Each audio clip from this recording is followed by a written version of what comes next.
Today, no pizza, or maybe a little bit.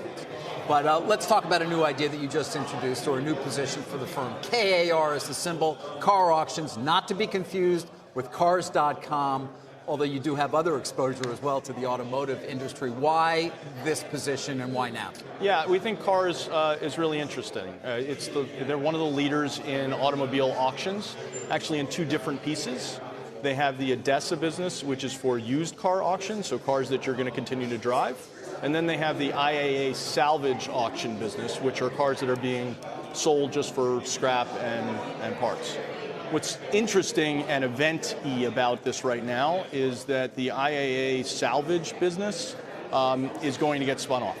And they actually announced that they received their private letter ruling, I think it was last week or the week before. So that is going to move forward. I think it's misunderstood by the market.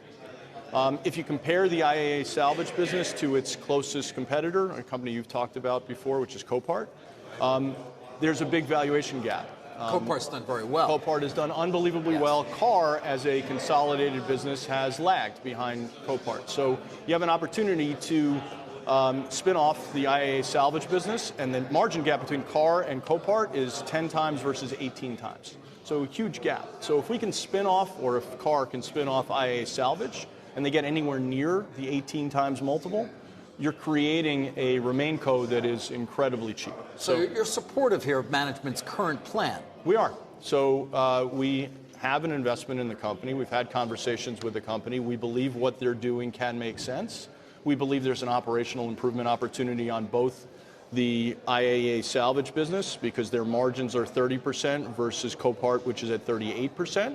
We believe they can get to 35%, so there's about a 500 basis point improvement opportunity, and we believe there's an operational improvement opportunity at ADESA. And creating these as standalone businesses is good for their operations and good for value creation. And again, though, you believe current management is capable of meeting the task of addressing that margin discrepancy that you described? So far, we've been very comfortable with our conversations with management. We believe that they're moving forward with this. We believe that it's been misunderstood. In the last earnings call, I think people were a little concerned that the IAA business was not getting spun off, or not getting spun off in the near term. We believe that it is. We believe that it'll be a near-term event and that it will unlock significant value. It's funny, I mentioned Cars.com because you also have had a position there. There was at least the idea of a potential sale there. That has seemingly been abandoned. Are you supportive of that? Unless you know something I don't know, I don't think it's been abandoned, at least not yet. What do you think?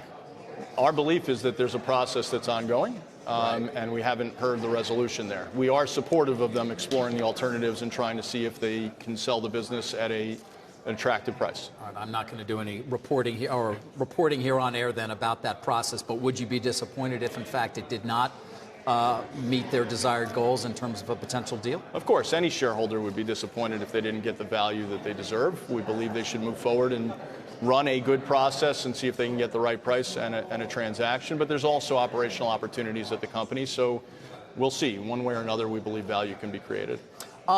Do you ever find yourself, Jeff, just spread too thin?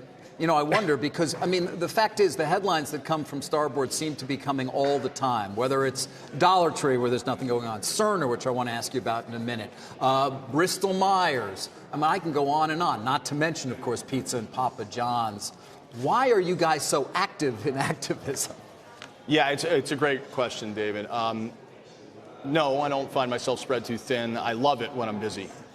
If I'm not as busy, I get a little sad, find other things to do, but I really love it. I'm energized when I'm busy, and we're able to do that for a few reasons. First of all, there are a lot of opportunities right now which are coming about after the volatility that we all saw in the fourth quarter. So we had market volatility. That's great for us. You know, we are not only an activist firm, but we also hedge, so we're a little different from others. So if we can see that market volatility and we have available cash, which we usually keep, and we're protecting our investments, we can pounce on those opportunities. So we've already announced now 7 new positions so far this year. Normally, that's usually the high end of what we announce in a whole year. So you're right, we've been active. But there's a couple of other things. So you had the market volatility in the fourth quarter. We have a great team. So there's something a little magical going on inside Starboard right now, in that the maturity of our team has reached a level where we're getting a lot of great operating leverage out of the talent inside Starboard. So our people are able to perform at a very high level, which gives me more of an ability to be able to do a little bit less. although still be very actively involved and be able to cover more names, which is fantastic. And then the third thing, which I think you'd find interesting, is the landscape for activist investors has kind of changed a little bit, and many of our ideas come from other investors that call us. Yeah. There aren't quite as many people for them to call, so we get a lot of phone calls. It's funny, activism has changed. Now, you haven't changed your approach, but many of your competitors, in fact, whether they're under pressure in terms of their assets or whatnot, seem to be going with this special purpose vehicle route in terms of establishing a position, perhaps because their LPs prefer it. You have not done that, or not done that too often. What do you think when you look at sort of the changing landscape of activism right now? In particular, this move, it would seem to me at least, for so many to be going down that SPV route when it comes to their activist idea within their fund. Yeah, look, we have that also as an add-on. So sometimes when we make an investment in a company and it has some extra capacity, we do, or you want to take a particularly large position. Right, we will allow some of our investors to be able to co-invest and add to the position.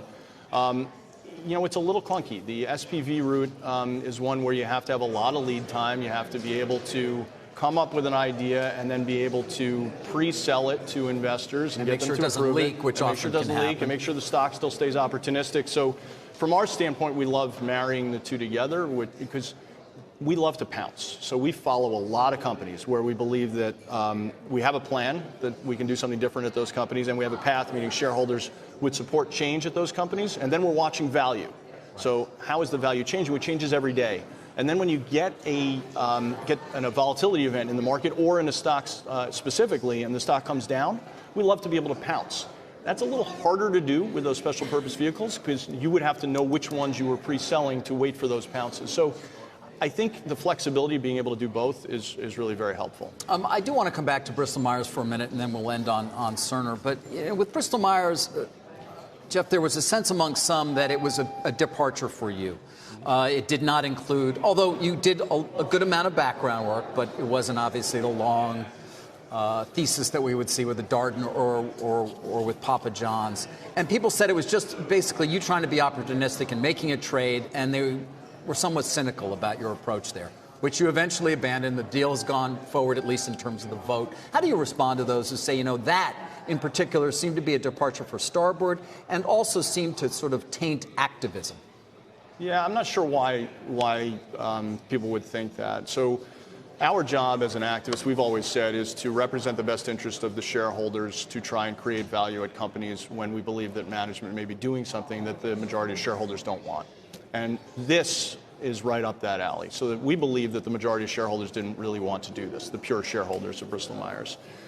We were getting those phone calls, as I said to you, and probably should have listened to you. You said it's hard to vote down a deal on the acquirer side. You were right. Yeah.